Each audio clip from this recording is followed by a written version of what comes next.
मेरे प्रिय भाइयों, आपके लिए ला चुके एक धमाकेदार कहर हुआ डांस। एंजॉय करिए आप। का भैल हो सुना सुनावा।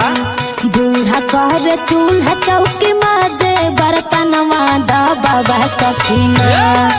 बूढ़ा कर चूल्हा चौकी माजे बर्तनवा दबावा सखीना। राती गोड़वा सहजनवा दबावा सखीना।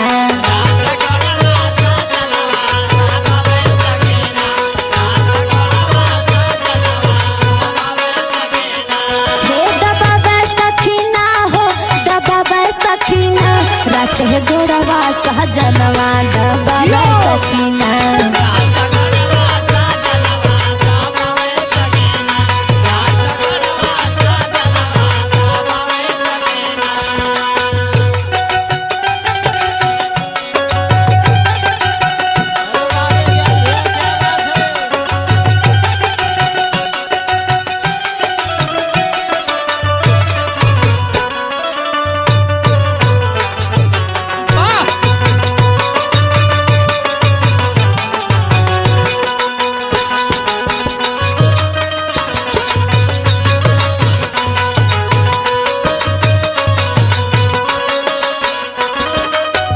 अरे बहने, हम तो सुन ले रही कि ससुरे में बड़ा दुख रहा हो, तू तो बड़ा सुख पावत हो। अरे ऐसा कौनो बात ना, सास ससुर घर द्वार अच्छा रहे तो कुछ ऐसा ना होला। अच्छा सुना सुनावा।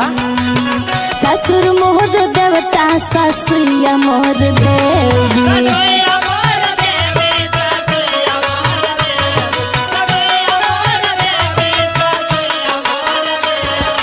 काये बहनिया तने ना और सुना। सुनौले जाओ, बड़ा निक लगत है। बीचे कुछ आवे कहे बोल कावले भी। तब काये बहनी। अरे बाप रे बाप। कमी नहीं होवे पावे कवनो गहनवा दबावा सखीना। रात है गोड़वा सहजनवा दबावा सखीना। ए बहने, काहे बहनी। और कुछ करे न कि खाली गोड़वे तक दबावन हो। अरे सुना सुनावा। देवरा तो बाट सखी लक्ष्मण के जैसन।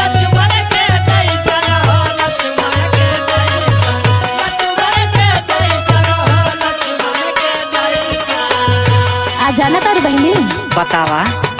सोचले ना रहली परिवार पाई बुआईसन।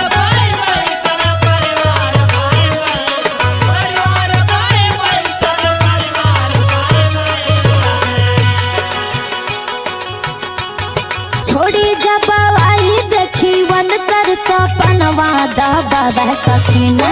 रात है गोड़वा सहजनवा दबावा सखी।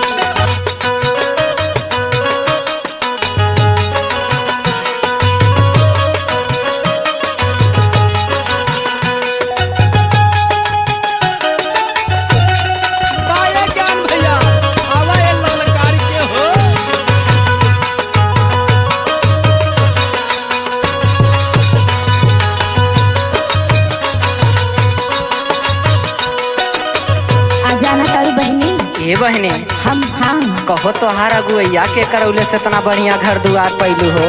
सुना बतावत है। सुनावा। सोनू बेदर्दी मोरा कहने यादिया आई।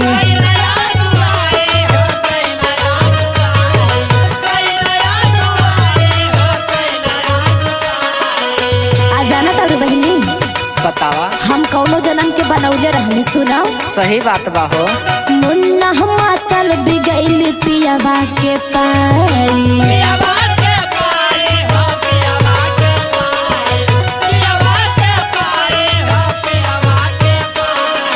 पूरा भइल सखी हमरे दिल के अरमानवा जगावा सखी। रात है गोड़वा सहजनवा दबावा